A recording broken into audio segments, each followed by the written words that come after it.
There we are. There we go. We are slowly but surely We're figuring out how to run the league once Max is gone. It's automating Max's job and replacing him with AI. Yeah, exactly. Basically. So we are here. We are halfway through the season. It's your commissioner, Tim Dowling, joined once again by the vice commish, Alex McCauley. We are pleasure. What, 5-time championships between us, but or 6. I got 2, you got 4 or 5. Yeah, 6 rings, 6 belts between us. But this year has not been quite as easy thus far, but it is only halfway. We're on the week 7 mark in the books, and halfway. It's still anyone's game. Anyone's game. Season. This is where a team could go 7 up, 7 down. You never know. Go on a run here. Has happened. And I would say, yeah, really, even though you put in all the work, and if you got a winning record, you should feel good about it, but you can't take your foot off the gas. You can't just set it and forget it, because injuries are still bound to happen. Teams are bound to make adjustments. We've already had some major trades and movement in the NFL itself. And also, I feel like you zoom out on the big picture of the year, 14 weeks. Mm-hmm. Obviously, there is some luck involved in this game. You might lose by half a point. You might lose by 0.1 points, like we saw. Someone might get sick in the middle of the game, or injuries, or whatever it is, or a bad penalty. There's obviously luck involved in this, but over 14 weeks, the cream will rise to the top. Yes. And that's why I'm always keying in on our points for. How many points scored total does your team have? Mm-hmm. And for that reason, I didn't change the power rankings at all. Didn't change them one bit. Keeping them right where they are. We had a lot of the top teams play a lot of the lower teams, and the teams with the better record typically won, or they all did. There were some close ones. Chun and Matt had played each other, and this was the game that came down to a 0.1 tenth of a point difference on Monday night. Mm-hmm. So Chun's 2-5. Matt is actually 4-3 with a winning record, but I'm keeping him at 10. Yeah, I mean, the only thing looking at this, Matt, based off of that win, being above 500, could probably jump Max, but I don't know if I'd move him up much higher than that. He and I play each other this week, so that'll be a good indicator of. I think that's kind of that's the barometer right there. Like, that's room temp right there is around Matt and I. Kind of anybody who's in that 3-4, 4-3 window right now. Yeah, and sorry, I was just trying to figure out how to share this with our group chat on the YouTube view on YouTube. Yeah, you could go that. You could go. I'm sure if you pull up YouTube, the Chatter Network on your phone right now. Yeah, I'll handle that. You keep explaining I'll keep going the methods behind your madness. Yeah. Actually, I mean, I'd love to look at standings. Okay, I can pull that up. Really handicapped without tasking over here. And like the points for is what, what I really like. Yes. Upper right. There we go.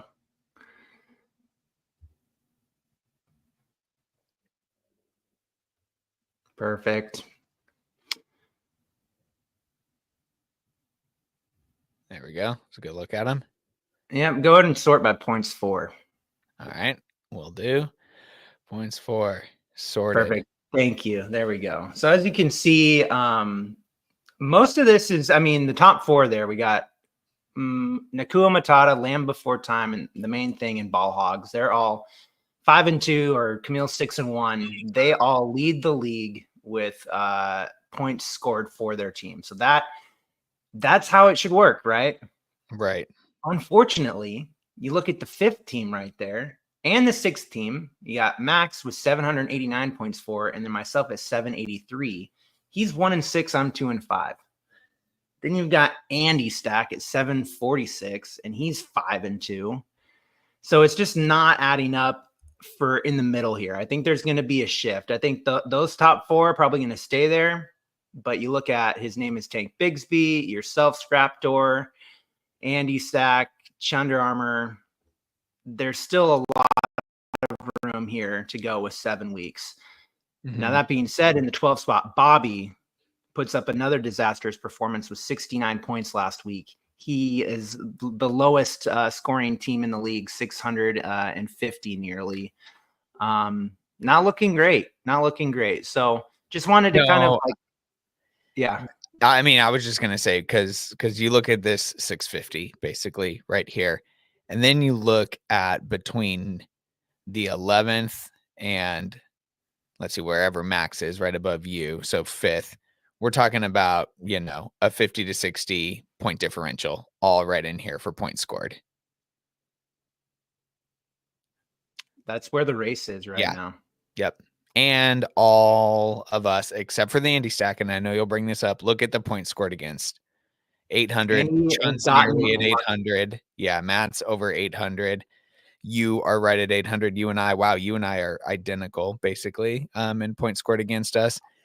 And then Max has had the most points scored against him out of all of these teams here that we have highlighted. But then you have Andy. This is insane right here. 700. And that's the least amount against anyone here. So, yeah, I mean, he's getting, Camille has had a little bit of luck as well. Camille's outscoring his opponents, so it doesn't really matter.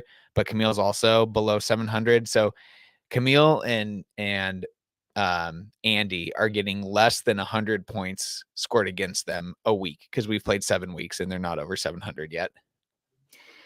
Yeah, you should have a winning record if that's the case. So again, This is to point out kind of the luck involved and why I haven't shifted the power rankings yet, because I don't think the the win-loss records are telling the whole story here.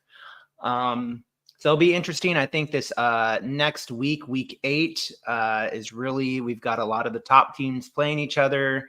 There should be some more movement. I think historically this league is a little bit more competitive than what we're currently seeing. But it's still a horse race there in the middle. Anything can happen. So and here's the standings, how they sit right now. So Matt would be the last team in the playoffs right now here at 4-3. So every team that's above 500 right now is in the dance. Yep. And Matt he's had a tough year without Christian McCaffrey, first overall pick. We've kind of ragged on his lineup with a lot of Falcons and a lot of Cardinals in there, and it's working. It's found a way to work so far. Yep. Let's speaking of kind of the turning point for the season, there's been a lot of movement in recent activities.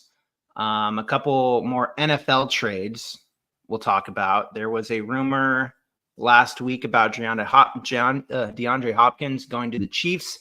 That has been made official today. Yes. The 23rd. And so is this going to improve the Chiefs offense? Is this good news for Mahomes? Is DeAndre Hopkins now a R2, R1? He is aging. The Chiefs, despite their undefeated record, have not been very good in the past game. What do you make of this? I feel like I'm a good person to ask right now about this, because I think that right now is the time, before we see anything on the field in between the white lines, that this is the time to make a move fantasy-wise. And now it was interesting with the trades that happened last week in the real NFL, because one of them affected some moves that happened in our league. That was you getting rid of Amari Cooper, and then you see Amari Cooper get in the end zone. Time will tell if that will become a trend or not. However, with this news, I think that based on the strength of that, I myself was able to deal Patrick Mahomes, and we'll talk about that a little bit more here, because you're optimistic, right? Like, they're coming off a bye. they're still winning football games. They're undefeated. And so you think you add this piece and it at least gives defense one more thing to worry about, gives Mahomes one more option. So there's reason to be optimistic that Mahomes will perform better, that people like Travis Kelce will start to perform better. And so if you are holding on to any parts of the Chiefs offense, fantasy wise, I think you should be optimistic right now. Now, depending on what happens this week, and they're playing the Raiders, so it might look again a little bit inflated, maybe better than it will once everything averages out at the end of the year. But like, this is a good time to try to make some moves if you've been frustrated with Travis Kelce. You can kind of sell him high, even though he hasn't really been doing anything, because you can say, hey, double teams, whatever it might be, there's a new weapon on the outside. Teams can't focus on Travis. He's going to be getting open more. Patrick's going to have another option aside from, a banged up Juju Smith-Schuster and this gadget guy, Xavier Worthy. Kareem Hunt's been solid, but we're talking about like getting Mahomes back to no turnovers, 300-yard passing, multiple touchdown games. So reason for optimism is what I'd say. Yeah, and this is the most veteran, the best wide receiver that Patrick Mahomes has ever had on the roster. I know DeAndre Hopkins is on the twilight of his career and is, approaching his mid-30s. But still, wide receivers can, compared to like a running back or something, can still, if they know how to run routes, and DeAndre Hopkins has been one of the premier route runners in the league for the last decade. Still knows how to get open, has a lot of that football IQ knowledge. I would think that him in this system now he's playing with the best quarterback he's ever played with, and Mahomes gets the best wide receiver he's ever played with. I'd say there's some cautious optimism as long as everybody stays healthy. But I would be very excited if I'm DeAndre Hopkins, who I think and that's another part too. Yeah, people who held him 100% optimism, like full steam ahead. Compared to Tennessee, which was such a terrible situation for any wide receiver. Right. D-Hop's had some success in Arizona with Kyler Murray, and as well in Houston when Deshaun Watson. Crazy to think about how that feels like a decade ago. Yeah. So that's a big move. So you capitalized on that news and you traded Patrick Mahomes, who for any other Mahomes owner out there, shouldn't be in your lineup for the last few weeks, is very benchable. Yeah. But you trade Mahomes and Dalton Kincaid for Travis Kelce, another Chief. Kind of interesting. So I found myself, and now this was a reaction, or I guess I should say, I don't know, like a sequel trade. I don't know. Blockbuster day here at Scrapper headquarters in the war room, because we went out and acquired Jordan Love, who I got from Keffler in a trade for Travis Etienne. Travis Etienne earlier today, yes, has shown flashes over his career. Obviously, he has a great rapport with Trevor Lawrence going back to Clemson and their days in college. However, he's been a little banged up this year. The emergence of Tank Bigsby has eaten into his workload a little bit. How much of that is because Etienne isn't 100% healthy, and then how much of that is because maybe right now, at this point during the 2024 season, Bigsby's just a more intuitive runner. Like when you watch the Jags play, if you are torturing yourself by doing that, he's hitting the hole. He's more decisive. Kind of reminds me of like when you can tell when Kenneth Walker is not 100% healthy and he doesn't go north and south. And then you see Zach Charbonnet come in the game and you're like, that's how you should run every time, K9. Field, yeah. That's a lot like how Tank Bigsby and Travis Etienne are doing, or how they are kind of splitting carries in that backfield right now in Jacksonville. And so I think Etienne, if he gets healthy, the Jags are coming off 2 games in London. They've yet to have their bye week still. So definitely room to be optimistic that Etienne can return to like a top 20, maybe even a top 15 guy if he starts to find his way into the end zone a little bit more, hit some of those more explosive plays in the offense. However, because Tony Pollard and Jahmyr Gibbs, who are my other 2 running backs, have already had their bye, and because my QB position, I haven't gotten, I think, above 15 points from a QB all year long. And so I was like, I need some stability. Russell Wilson showed good flashes last week, and I was able to pick him up right before that game on Sunday.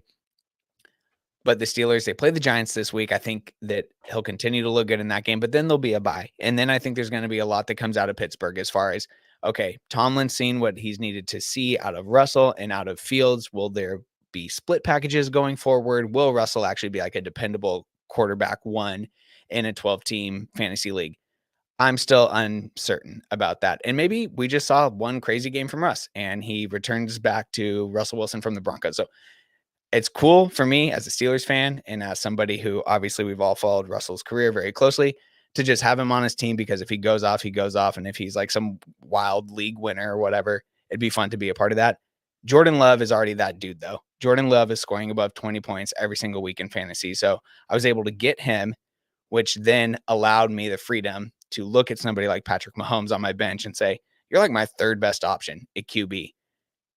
And then I go around the league and I see Bobby, who's starting Daniel Jones as his quarterback. And I go, listen, even a struggling Patrick Mahomes is better than Daniel Jones.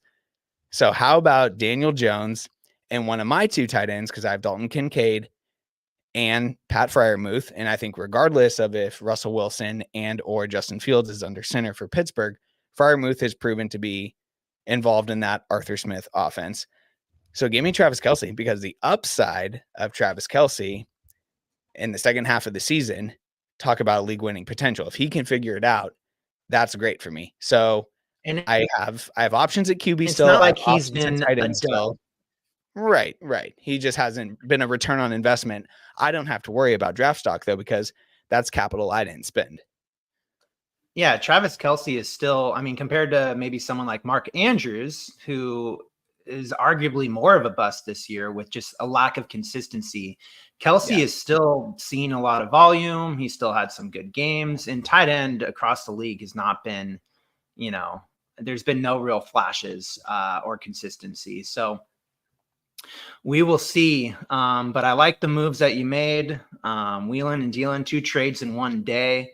That is amazing. And I know that we also had a lot of movement on the waiver wires this week as well. Yeah. The offers report here that I'm about to bring up is loaded with money and guys finding new homes. And so we will start with just the dollar amounts spent, and then we'll go back to the big picture. But Jaleel McMillan, Tampa Bay wide receiver, who, if you pay attention to fantasy football, if you watch professional football, you know he will have a huge role going forward now in the Buccaneers offense, especially over the next month, I would say, until probably Mike Evans comes back. But Chris Godwin is out for the year, which opens a ton of targets. And under that, Baker Mayfield-led offense, which is going to continue to move the ball. So Camille spends $25, goes after him, and it's pretty interesting to see that, I think Camille's thinking that's a much more competitive market. No one else put in a claim for him, as we can see here in the offers report. So 25, And it's a Camille price. is he had Chris Godwin, so Right. it's kind of a 1-for-1 replacement for him. So he might be valuing Jalen McMillan higher than other teams for that reason as well. Absolutely. Just, it is interesting to see that no one else threw $1 at him, No one was, I mean, Tampa Bay didn't look good on Monday night either. They got blown out. So you're kind of thinking, wow, maybe the Bucs aren't who we thought they were. And especially now that Godwin and Mike Evans are out. He sees 8 targets last week, so you figure that's going to continue to be about that, maybe double digits going forward.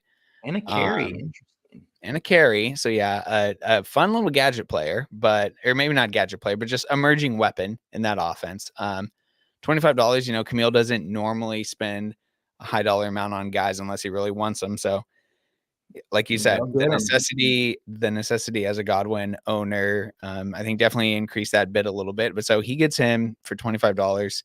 And then this is maybe the highest I've ever seen a defensive special teams unit go for. Max gets the Chiefs defense and special teams for $19.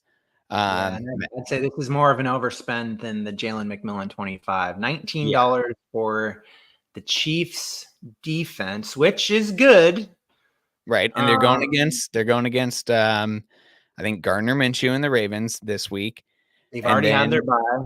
yep, they've already had their bye. And you look at their next opponents, Tampa Bay, Denver, that doesn't really scare you.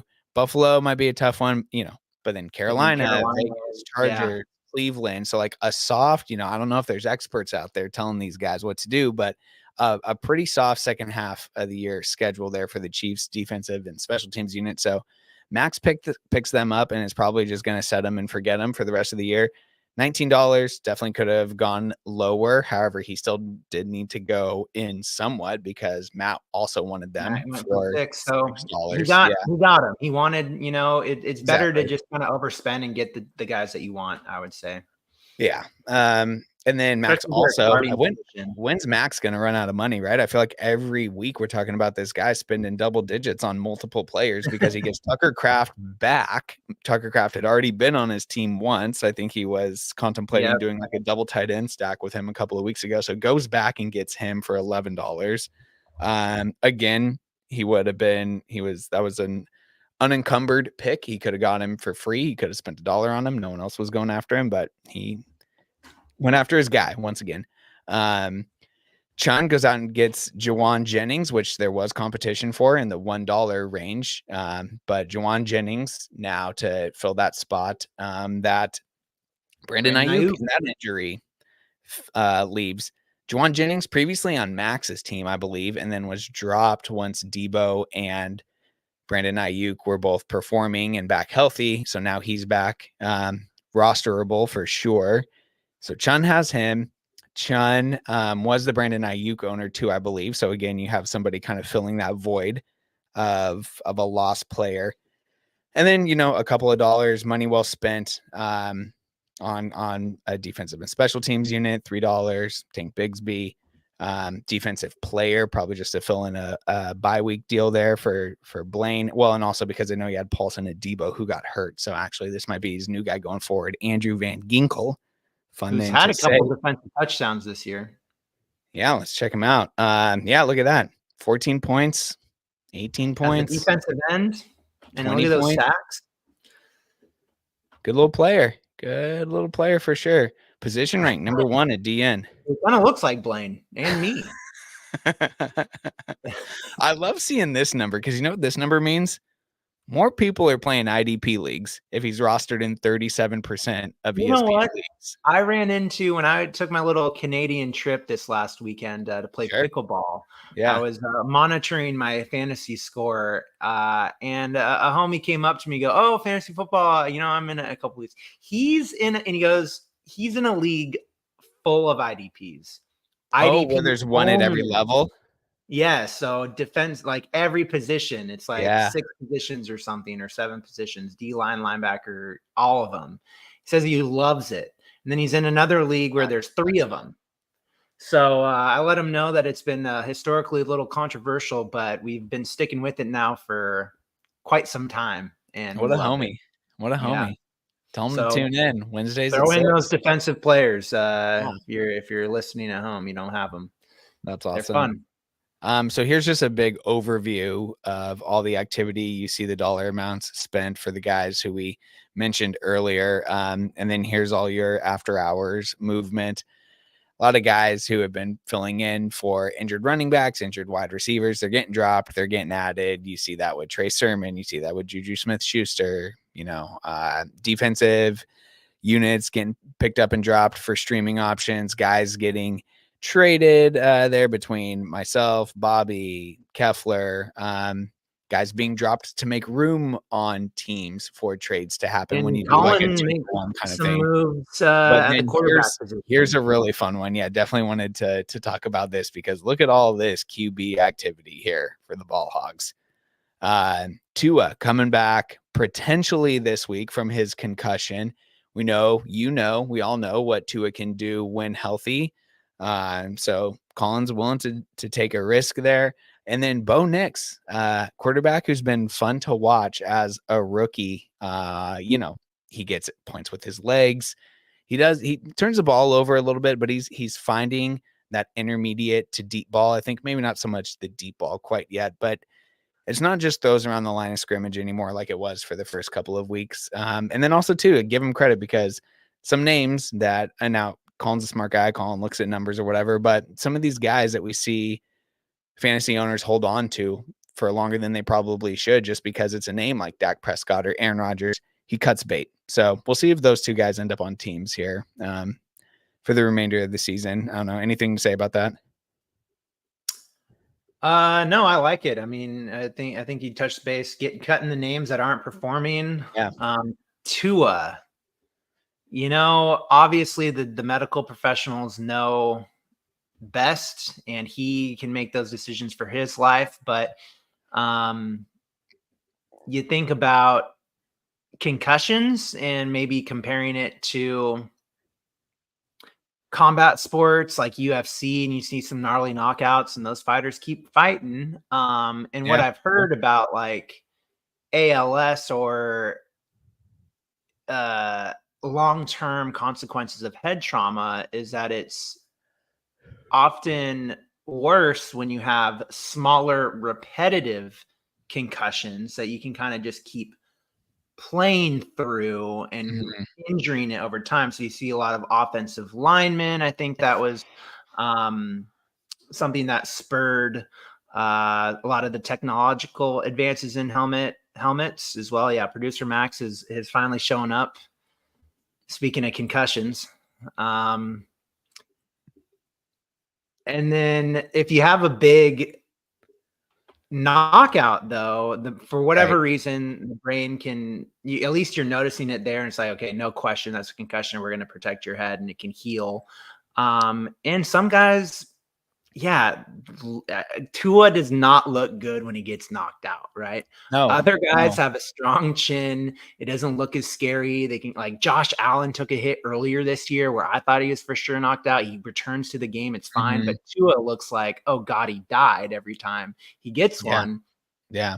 Doesn't necessarily correlate to the fact that obviously that he should stop playing. So for people who are concerned, it's understandable, but the medical professionals know, and not everything is as it appears. And when Tua returns to that lineup, it'll be interesting to see how quickly guys like, Jalen Waddle, Tyreek Hill, that whole offense gets going again.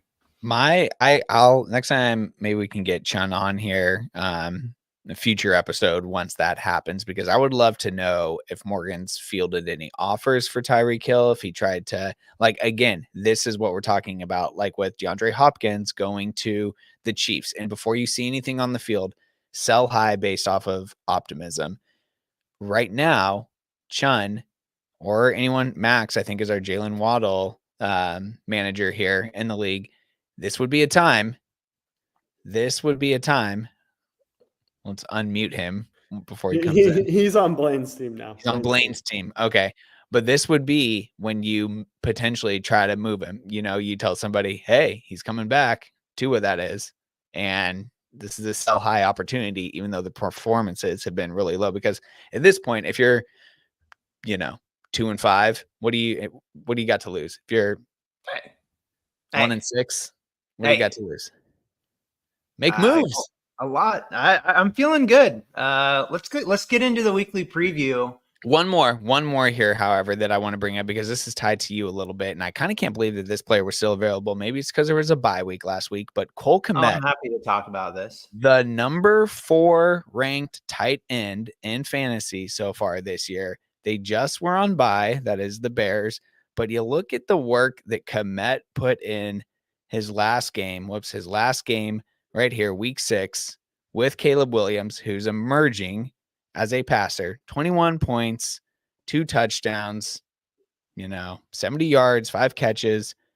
This is good stuff here. So Cole Kmet, if he's available in your league, because according to ESPN, he is still out there in almost 40% of leagues when you look at this roster number. Yeah. Worth checking out. Well, I'm definitely buying Bears. I have Caleb Williams and I have Keenan Allen. I don't like to roster too many on one team, put all my eggs in one basket. And for the tight end position, I got TJ Hawkinson, hopefully returning from injury this week. I've made some fumbles here, like dropping Evan Ingram. Dalton Schultz has not been as serviceable as I had hoped. But again, I'm banking on Hawkinson, someone I drafted, held on for half the season here, that he's going to come in and he's going to fill a high volume role in the Vikings offense. So that's why I didn't look at Cole Kmet. I do think Keenan Allen is going to have a much better second half of the year, and I'm hoping Caleb Williams continues his competition for Rookie of the Year with Jaden Daniels. Let's bring Max in here. Max, anything to say about the trades, the activity, The power rankings? Power rankings? Your loss, your record. Your loss. Yeah, 1-6 is tough.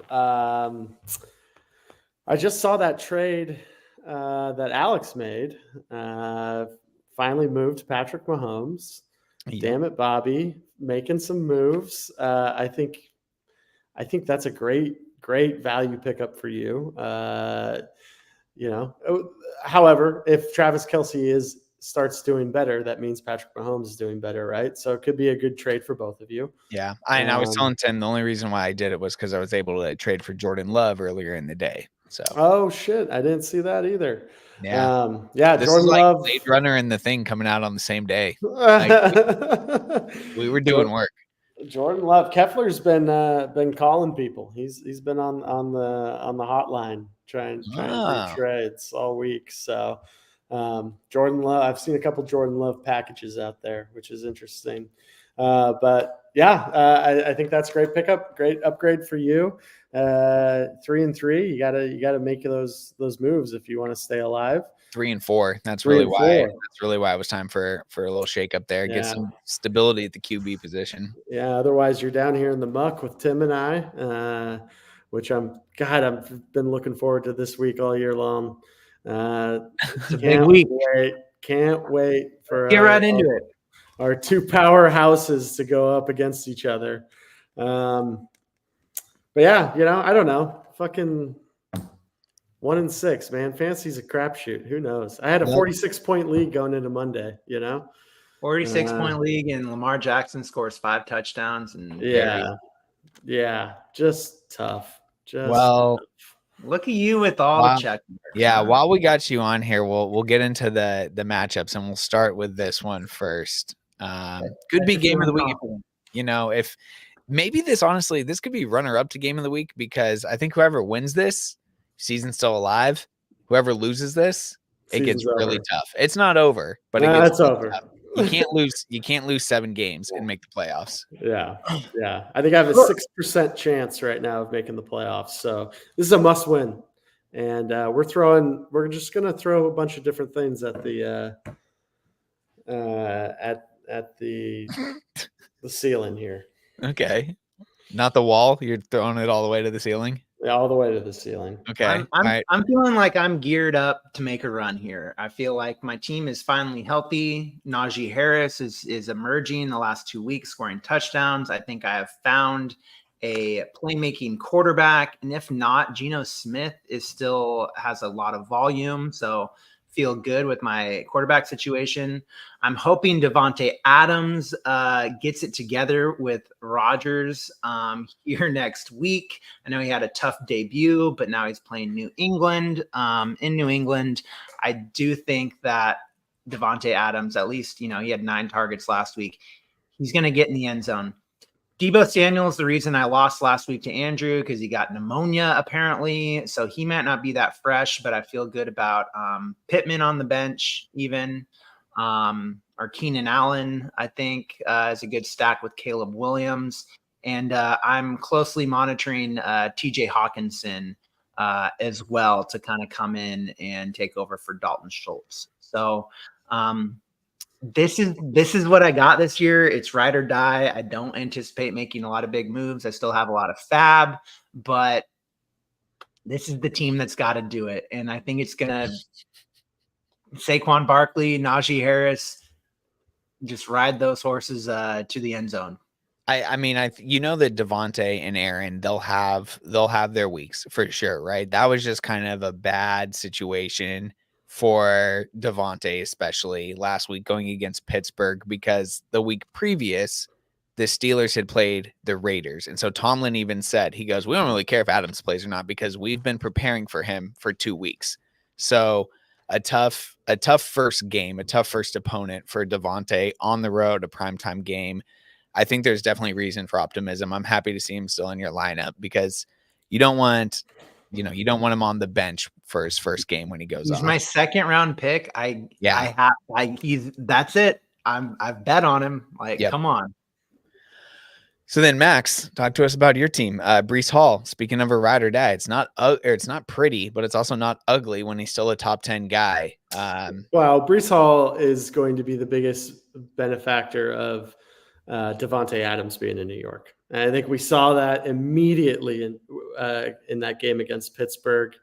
Breece is going to be open underneath. Right. He's going to catch he only had 30-something yards on the ground, but he caught a ton of balls and went for over 100 yards, I believe, receiving. Yeah, 103. That was big. Yeah. 6 catches. So if we're getting that kind of volume, then we're gonna and production. Yeah. Then we're gonna feast, and I think New England is about to roll over and die. So it could be a big game for both Davante, but definitely for Breece. So we're excited about that. CJ Stroud, that was a playoff game. What they played in last week against the Packers. Yeah. Really tough game, loss. tough matchup. That is going to be just a bump in what he's in a spectacular season that he's already having. I expect him to come back extremely strong, especially against Indianapolis. Their defense is pretty porous. We're excited for Javonte Williams. Yeah, we are. The emergence against New Orleans. Now he gets to play Carolina. So we're playing the matchup there. We hope that, it's another 2 touchdown day for him. Fortunately, he was on my bench last week. And honestly, this week, this is the motto this week. We're playing the matchup. So I went for all green matchups, and that's how we're starting players. AJ Brown continues to score a touchdown every time he's on the field. So far, that's 3 for 3. Rashad Bateman getting the plug and play. I understand the Tucker Kraft one. You don't have to explain that, but Rashad, is it just coming off his own performance? Coming off a big performance, going up against Cleveland. Okay. Cleveland's going to be without a quarterback. So we're going to hopefully it's going to be a blowout. And we hope Rashad Bateman is part of that blowout in a big way. He's a big play guy. He had a huge game on Monday night. Now they're going to go do it against a rival. Look at these targets, though, my guy. I'm just telling you. I know it's a boom or bust play here. Boom or bust. It's a boom or bust play, but we love the matchup, and we can't wait to see those 50-yard touchdowns. Tucker Kraft. No thought to Brian Thomas Jr. or Devon Chain. Brian Thomas has been awesome this year. Best wide receiver, not good enough for a starting spot. He's going up against Green Bay, who just shut down Tank Dell, and shut down Tank Dell and shut down the Houston offense, really. So Fair. We're playing matchups. Okay. On the opposite side, Tucker Kraft coming in against Jacksonville. I think we were just looking at what. Let's see. Tucker Kraft. Yeah. I mean, the lows have been low, but the highs pretty good. Yeah, we were looking at Cole Kmet, right? And his line against Jacksonville. So we're hoping to see some of that. And we can't wait to celebrate with the new Jordan Love owner. We'd love to hear that. And then the Chiefs D. I can't believe the Chiefs D. I thought for sure I was going to get outbid for the Chiefs D going up against Las Vegas. And you thought someone was going to spend over $19 on him? Yeah, and the JV team that they're going to play in Vegas, they're 10-point favorites. You got in Las Vegas. A whole second half of pretty soft opponents. Buffalo, you maybe look for a streamer option there. Maybe Houston, because that'd be in the playoffs. Maybe Pittsburgh, because that would be championship week. But other than that, it's pretty soft. Yeah. So we're excited.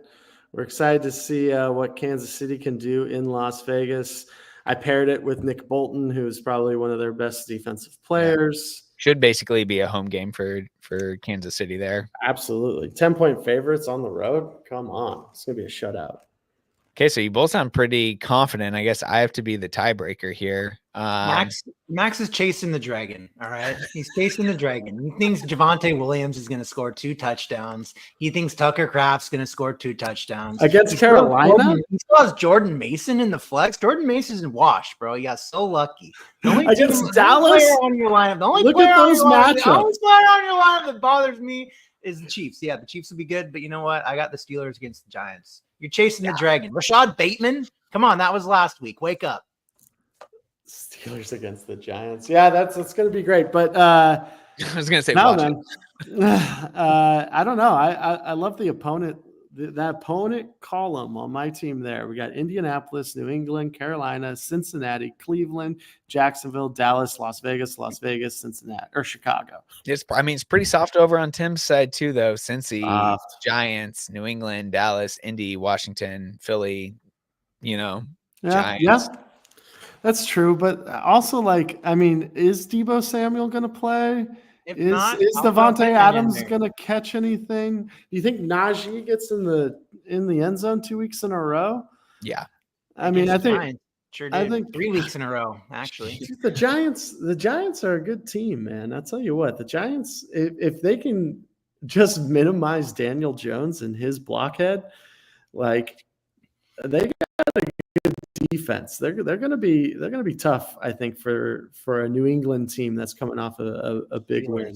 That's a Pittsburgh team. That's a Monday. Are you kidding me with Russell Wilson cooking? And I think that's a Monday. That's either the Sunday night game or the Monday night game. Again, Steelers are back in prime time. They're wearing the blackout color rush jerseys. Renegade's going to be playing. They don't lose. I'm going to bury you, bro. I'm burying you this week. Achane might find his way in there if Jordan Mason's not good to go. He's got a hurt ankle. I guess he was. I suggest you do that if you don't want to be buried. You get Achane.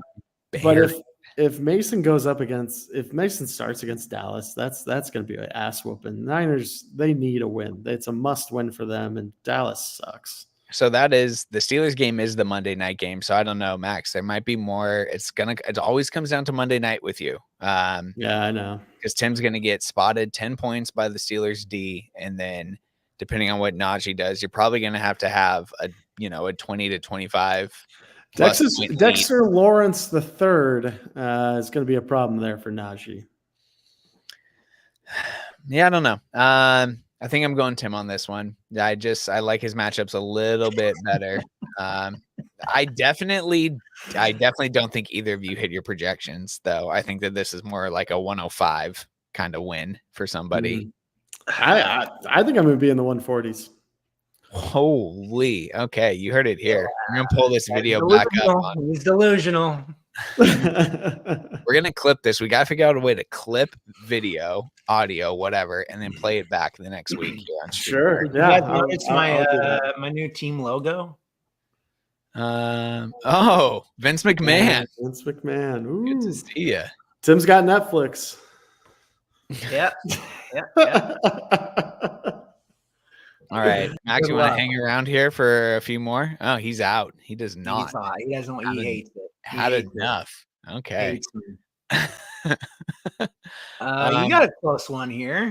3 and 14. Matt. This has been a finals matchup in the past before. Matt and I usually play each other pretty tight.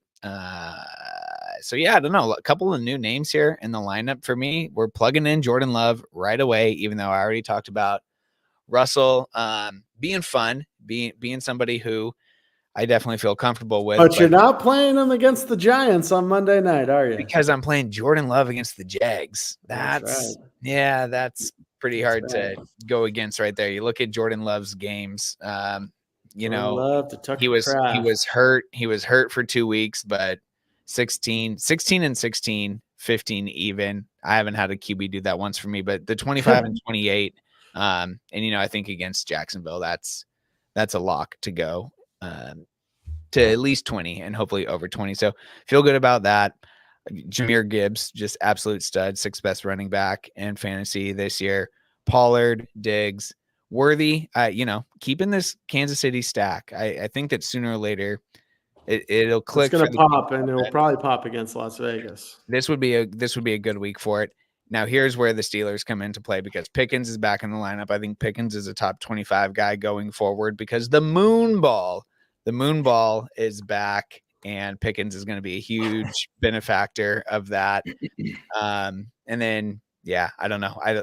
Ravens against Jameis Winston in Cleveland. First start in like 2 or 3 seasons for Jameis. I love that. I'm surprised Sean hasn't gone out and picked up Jameis Winston this week. That feels like a Morgan move, right? I loves playing quarterbacks against the Ravens. It worked out for him. So I don't know. I feel like for the first time all year, and now it's, by design, there's some new names in there. We made trades for a reason, but I think finally I have a good balance between like big names, kind of sexy names, and also production. Looking over at Matt's team here, I see a team that kind of resembles something of my own. Scrappy guys who get the job done, but I don't know if it results in a W here this week. I think the sneaky good play on Matt's team is Keaton Coleman at Seattle. I think that guy might be problems for us this week. Why? He's big. He's a big, fast dude. And, he's kind of like, he's almost, he's tight end size. And we have trouble covering those kind of guys. Drake London went off on us last week. And I think this would be a good time for producer Max to maybe cue up some music. Oh, shit. Here we go. Talking about the Seahawks, yeah. I'll tell you what. Couldn't have been a better bounce back game for the Seahawks. In Atlanta on the road, dominating. There seemed to. Now, granted, I couldn't watch the game, but I saw the highlights. You see the final score. You see what the defense does in the second half. Is there a correlation because Byron Murphy's back in the lineup? I think so. Even if he's not making an impact in the game, he's keeping all the defensive linemen fresh so that they can have a greater impact. So Byron Murphy, I think, remains being key to that defense. We had huge pressure, huge turnovers. Smith looked like a completely different guy, completely sharp.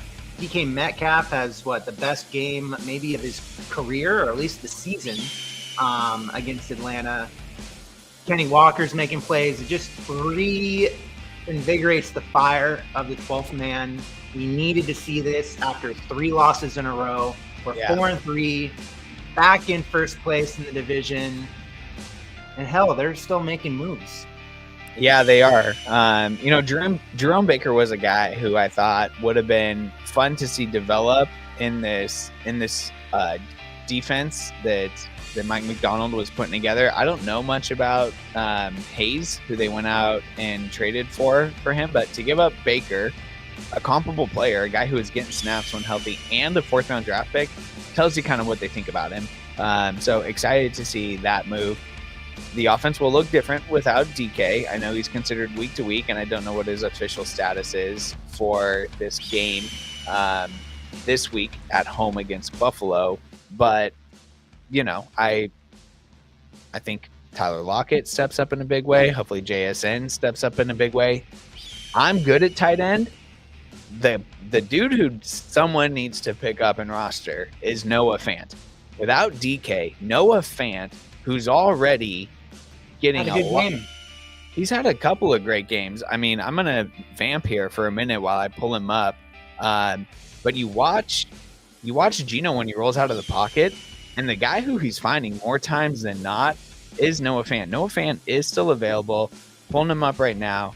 He's 16th ranked on the season, so that's not great. Oh, wow. But the last 2 weeks, 6 targets and 4 targets, and he's getting you 10 points and 8.5 points. So you throw a touchdown on there, and all of a sudden you're talking about like a tight end 5 for the week. So there's value to be had, I think, in Noah Fant right now, minus DK for a couple of weeks potentially. Yeah, I know DK is like day to day, questionable. It's very likely so? That's an that upgrade. That's an upgrade then, from what I last heard. Yeah, he's most likely still going to be out this week, I would think, with the MPL sprain. Too bad. But to go back to the trade, getting rid of Jerome Baker and a 4th round pick for Ernest Jones the 4th, I think Ernest Jones. Okay. So, what up, Bob? Welcome to the show. Love the trades that you're making, by the way. I like that you're making moves. Jerome Baker, he looks like a linebacker that you'd love. He's got the cowboy collar. He's got the finger tape. He's big bodied. But I'll tell you what, he didn't know how to use it. I think that he was standing. He just played. His pad level was really high. He wasn't getting off blocks. He was getting pushed around, and he was arm tackling. He did not look aggressive enough out there. He's 27 years old, still like decent. But Ernest Jones is 24 years old. Ernest Jones is playing with fire. He was like 144 tackles with the Rams last year. Then he goes to the Titans this year. He's a stud. I think that he's going to bring a ferocity to this linebacker position that we haven't seen. We're going to see more speed, more flying around. I also just love, Kobe Bryant filling in for Rayshawn Jenkins last week. He was hitting. He's flying around, making the most of his opportunities. I'm not sure where Reek Woolen is, but I just love to see, again, Byron Murphy's key to that. And I think that the Hawks, man, I think that it's our division to win. The 49ers are not healthy, and we're learning as the season's going, and this was a huge milestone for the team to stop that 3-game losing streak and put on a dominant performance against a pretty decent Atlanta team thus far this year. Who was hot. They were coming into that game with a ton of confidence, and I just want to go back to the significance of not really only that win, but they did something that I know the Seahawks kind of historically had trouble doing under Pete Carroll, which was traveling to the East Coast and playing in that 10 a.m. window. They wouldn't lose every game, but those were tougher games that I remember kind of being a talking point there for a few seasons. Like, what happens when the Seahawks get away from whatever the stadium was called at the time, CenturyLink or Quest Field or whatever, blah, blah, blah. And so it was really good to see them on a 3-game losing streak, go across the country, have a morning start, and really perform well. Now, there is still a losing streak that they need to kick, and that's a 2-game home losing streak during, the current right now for this season. They're at home this week against Buffalo, a tough opponent. Bills fans travel well, so we know that it's going to be not necessarily a hostile environment at home, but if they get behind, it's gonna you'll start to press. I wouldn't be surprised if they start to press a little bit, and that's where Geno, without maybe somebody like DK, just needs to remain calm. I think this game will 100% be won and or lost in the fourth quarter. Like, they just got to stay patient. They got to trust the run game, get that going early. And Abe Lucas is also making his return as well. That'll so be huge. Healthier. That'll be huge. And if you give up a few, if Josh Allen and the Bills land a couple body blows in the first half, in the first 3 quarters, just stay the course, because it's a winnable game. But it's also one that presents challenges, and so it's going to be a good game for him, I think. Max is smiling away. Well, Max, I was going to pull him in, see if he has any thoughts, but Max is not paying attention to us. Completely tuned out. Totally tuned out. We got to fire this guy. Get the AI going. Who's he talking? Is he at home right now? Where is he? I don't know. He's at school. All right, we're out of there. I think I got this music thing figured out here. Okay, nice. Where were we? We were talking about Matt's team. Matt's due to win this week. I like the new look scrappers. Going back to some of the points for and points against, I think that you're due. I think Matt has gotten lucky. Again, we look at the return of Tua in Miami, where the Cardinals have to play. That's going to be, I think, a tougher one for Arizona. We also get Tampa Bay coming off an ass whooping on Monday, but they're going to be at home. It's like another get right game. And I'm optimistic that we can handle Keon Coleman for Buffalo. Yeah. I mean, Witherspoon's not hurt, right? Witherspoon it'll be Witherspoon and still Julian Love. Like the secondary, even with an injury or two, is kind of the Seahawks. That and a healthy D line. It's kind of the highlights, the strengths of that unit. So I'm with you. I appreciate the confidence in the pick this week. Yes, sir.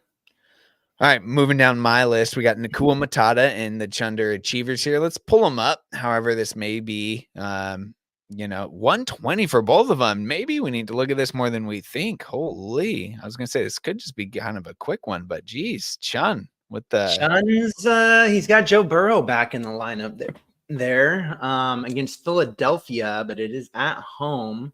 Yeah. That's got to be one of the highest over-unders for the week, I would imagine. There in the sports books, Philly and Cincy, lots of points probably going to get scored.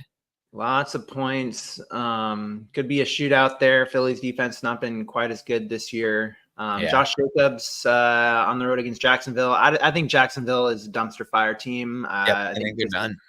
I think Trevor Lawrence is done. Doug Peterson, it's a matter of time before the whole franchise now is sunk because of Trevor Lawrence.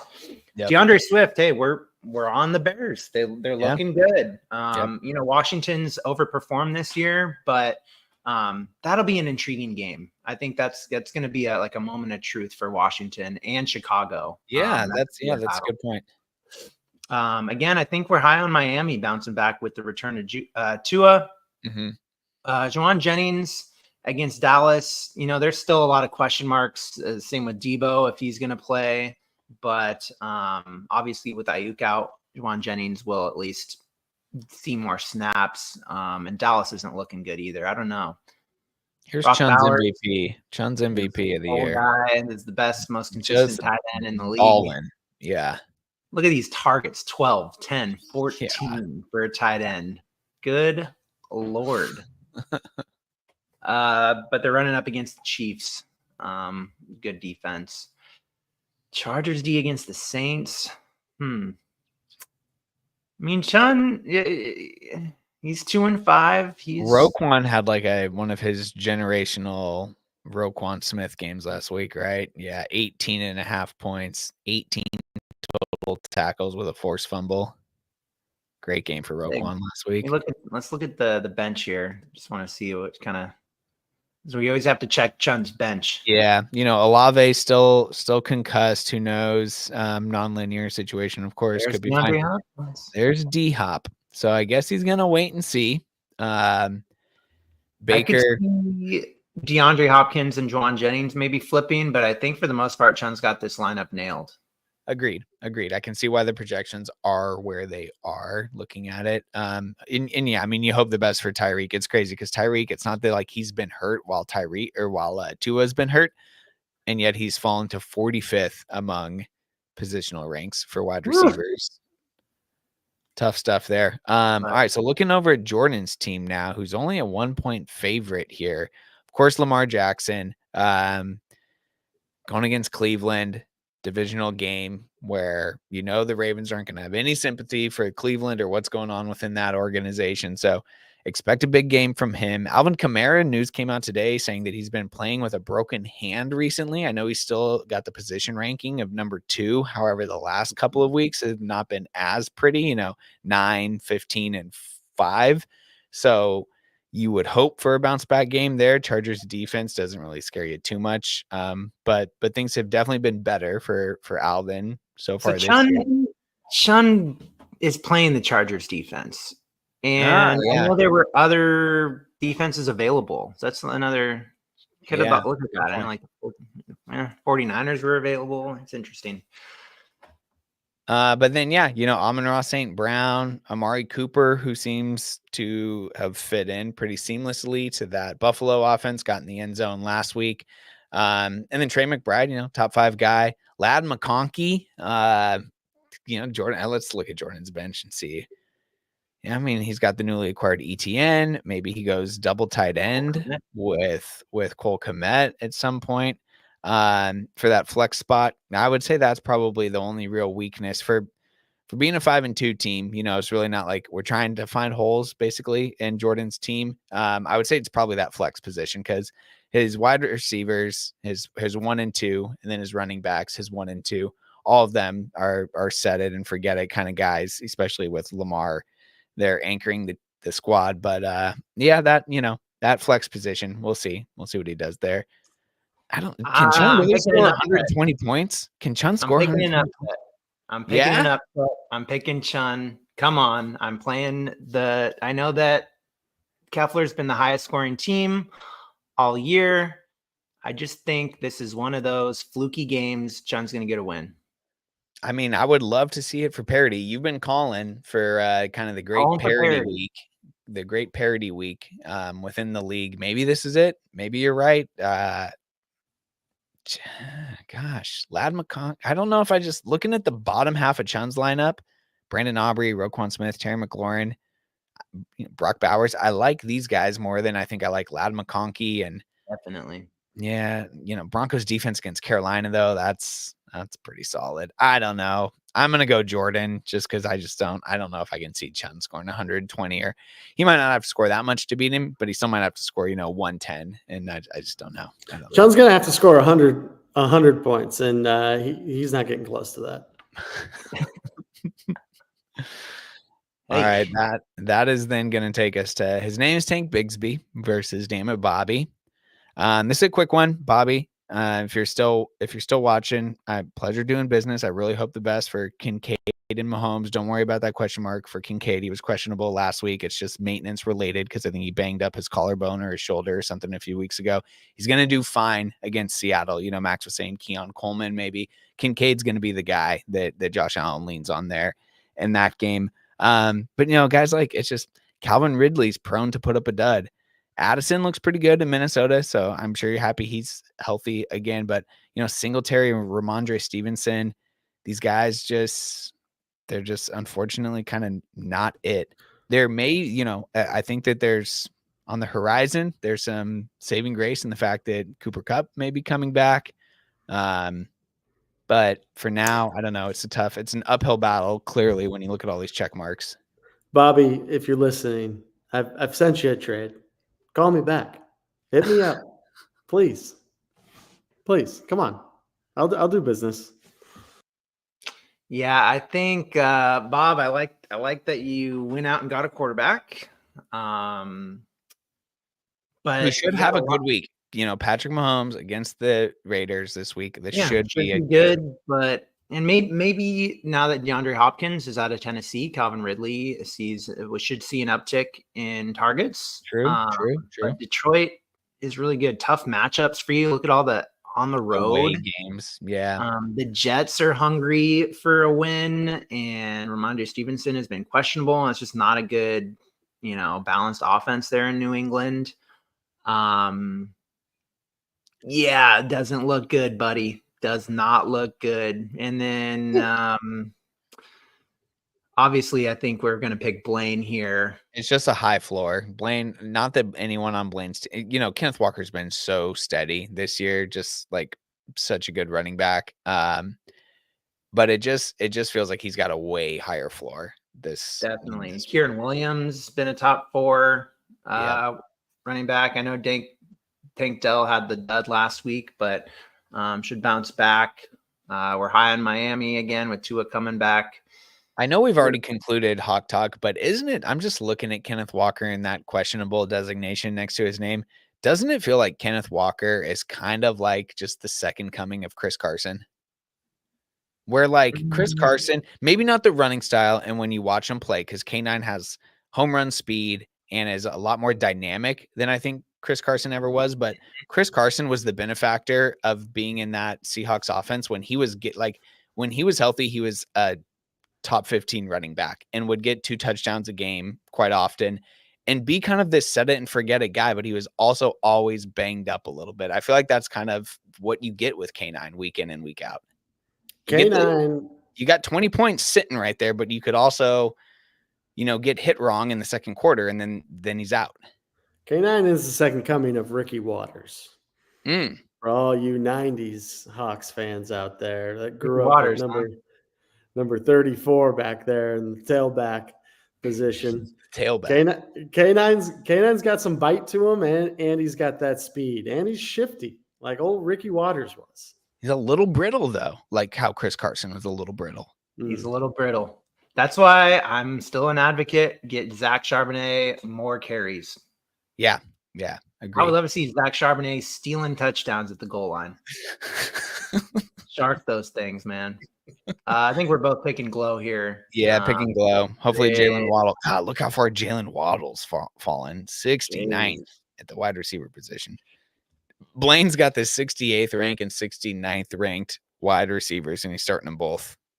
Well, you look over at Bobby, he's got the 67th and 62nd. True. That's hilarious. That's pretty funny. Okay, so yeah, we're both on Tank there, which will then take us to Ball Hogs and Andy Stack. Very close to being game of the week here. Yeah, we got 5 and 2 teams playing each other. We love to see it. Mm-hmm. Checkmarks currently have Ball Hogs. He's got Bo Nix in the lineup here. I love it, dude. I love it. Carolina, the pickup and play. Very interesting. I mean, Bo, look at this right here. 10 carries for running 75 He has yards. 3 rushing touchdowns. Yep. And he's just a fun guy to, he's a football player. This guy, Bo Nix. Joe Mixon, Chuba Hubbard he's getting the volume in Carolina, but you can look for an upgrade there. Nick Chubb makes his return. Unfortunately, Cleveland is playing Baltimore without, with Jameis Winston at the helm. Chubb did get into the end zone last week, I think, in his first game back, which was really good to see. Yeah, he got a touchdown there, but only 9 points. And that's just because the offense, even when it was Deshaun Watson, offense is it's tough there. It's tough to sustain drives in Cleveland. Yeah, and it's going to be tough against Baltimore. 100%. And Colin is coming off like some big injuries. So Mike Evans has been hurt, and DK Metcalf is hurt. So he's got Devontae Smith in there as his first time. Yeah. And I mean, Chubb being in the flex position is the first time that he has not gone 3 wide receivers this year. So who's he got on the bench? Well, so he's got Mike Evans on IR. He's got Mooney there. Metcalf is questionable, but with the 0 projection there, you can see. So he's not going to be playing it. It doesn't look like. Mooney, another streaky guy. So if he's really feeling, risky, because 8 targets, that's great. 16 targets, that's amazing. But then, to follow up a 16 target game with a 5 target game, it's fluky. 1 week it could be Bijan Robinson for 2 touchdowns and Tyler Algier for another touchdown, and the passing game just completely goes away. That, Atlanta's offense, they're explosive and they're not one-dimensional, which is great for the team IRL, but makes it tough to predict fantasy-wise week to week. Looking over at what Andy's rolling out there, I mean, you just went against this guy, and he's doing the Bijan and the Algier here. I don't know. Does he do that every week? I don't know. I don't think I've played. I'll tell you what, that loss really pissed me off. And then he rubs it in with a cute little meme. Get the fuck out of here. I should kick you off the team, right? I should kick you out of the league right now, Andrew. Show some goddamn respect. That was fucking hilarious. Oh yeah. I was howling. Oh, it was funny, huh? It was so funny. Oh man. Yeah, lucky. I hope he continues to do it. Yeah, the fact that he's making them is, I mean, that's another engagement. You love that another level of only this league pettiness, really. Only this league. Oh, yeah. So I don't know. He's 5 and 2 week in and week out, keeps on winning. But you look at the lineup and you're kind of like, how? Because it's not like T. Higgins goes off every week. He's ranked 25th. Khalil Shakir, who I know he plays most weeks, 37th ranked. So, like, where do the points come from on a weekly basis? it's tough Take to it off say. the fucking screen, man. Huh? Take it off the screen. Get it out. I don't want to see his fucking Oh, face. man. Get it off. He's watching. I'm about to fucking flip the. God damn. I'm picking Colin. I don't give a shit. I mean, this is one of those weeks, though, you know, saying like where did the points come from? He wins because his opponents have not been scoring points against him. Exactly. We know Colin scores points, so this is going to be a tough one. This if Andrew wins this week, more power to him.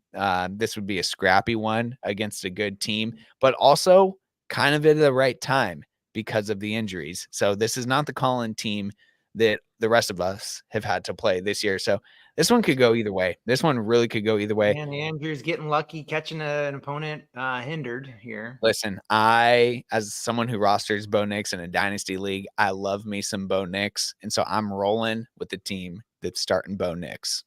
You're picking Colin. Yeah. I'm picking Colin too. Which brings us. Andy's taking this one easy. Easy, says Max. We're saving all these sound bites.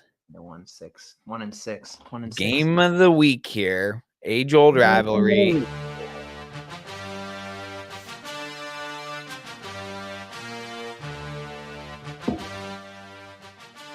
5-2, the main thing, versus 6-1, Land Before Time. Neil versus Lou, our out-of-staters. Yeah, right up there. Lou, historically, these are winning franchises. Lou getting his first championship belt last year. Camille still looking for it. Could this be the year? I mean, I'd like to think so. With Derrick Henry, who he picked in whatever fucking round, like third round. This is tough right here. Questionable with zero protection. Daniels currently in the lineup, but is hurt. But he's got Anthony Richardson, who had one good game this year. Now we'll be on the road against Houston. So quarterback's a question mark for Camille right now, but Derrick Henry's been leading the charge. Aaron Jones is enjoying a bit of a bounce up now that he's in Minnesota. CeeDee Lamb, tougher matchup. Dallas has not been very good. That was his first round pick in the namesake. But maybe a shootout here with Marvin Harrison Jr. at Miami. Malik Neighbors at Pittsburgh. I don't know. I'm looking at this lineup here. Derrick Henry is the only one that I'm feeling all that great about, because wide receivers, I think, have some tough matchups. Pittsburgh, Miami, and San Francisco on the road. Not looking good for Camille on his side of things. Yeah, excuse me while I send Camille a trade offer. Hold on. Okay, we're back. Wow, third trade. Is the championship? This is the championship here, huh? This is what we're going to be looking at the end of the year, right? I mean, it could be. Yeah, it could be. Garrett, we'll see again. This last week, I think, is a big outlier just because the Jets, everyone expected the world out of them, and it was a tough matchup. So I don't think we've really seen what it's going to look like with Garrett Wilson and Allen Lazard. Is he the third? Is he the fourth? Is like what Max was hoping for? Is Breece Hall more involved in checkdowns? And so what happens to Garrett Wilson, going forward here? Jefferson's a stud. Montgomery's a stud, but also tweaks his leg a little bit. No injury designation, so you like that.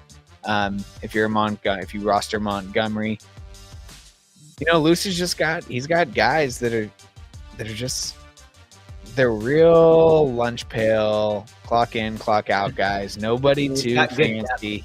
Yeah, good depth. Whereas Camille's just got like studs, rock stars like Henry, who you mentioned, Neighbors, who I know has been hurt, but he's going to produce whether or not the Giants are good on offense or not. Marvin Harrison Jr. has fallen off a little bit after that really hot first month of the year. We'll see what he does at the QB position. Right now, I'm leaning Lewis, even though he's got more of the injury question marks, just because I could see it being a down week for Aaron Jones in Minnesota. That kind of feels like a trap game, going halfway across the country to Los Angeles. The Rams defense. Yeah, no, that's true too. So yeah, I don't know. Neighbors is going to have a tough matchup there. He's going to get locked down by Joey Porter Jr. and I just don't know how much that offense is going to do against that team. I mean, they held Aaron Rodgers, and I know we've been saying all show it was a tough matchup last week, but the Jets didn't score a single point in the second half of that game. You think Daniel Jones is going to do any better? So tough one for Neighbors this week. I don't know. I think Lewis has this one. I think I'm picking Lewis as well. I don't like the matchups on Camille's side of thing, and he's got a big question mark at quarterback, where I think Jalen Hurts has a big game. David Montgomery has been such a solid stud. Yeah, I got Lou. All right, well, there you have it. There it is, folks. Week 7 recap, Week 8 preview. I don't know what episode this is on, but thanks for tuning in. We're halfway through the whole new season, second half here. Thanks for watching, homies.